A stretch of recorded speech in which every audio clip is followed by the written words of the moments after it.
Ah, cek kamari kan eta jinjing setan teh bahana tina seuneu nya. Tah berarti maranehna teh dulu deketkeun heuh jeung paneker Ini bibi aing ya pemikiran nepikeun ka dieu ya. Jeung paneker cenah. Aing mah dicarekan gitu ya anjir. Ku jin jeung setan ya. Ku bibi aing sebutkeun dulur keneh jeung paneker.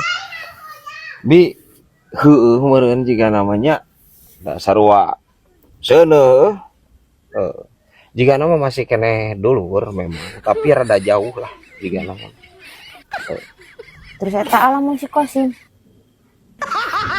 Nah jadi kasih Kosim, kan si Kosim mah geus puguh bi, si Kosim mah jelema. Dijieuna pan jelema mah tina taneuh teh, ceuk bi teh. Nah make jeung kasih Kosim. Lain apa dah menyang manying juga beli si Kosim mah kok. Tapi dah anjing.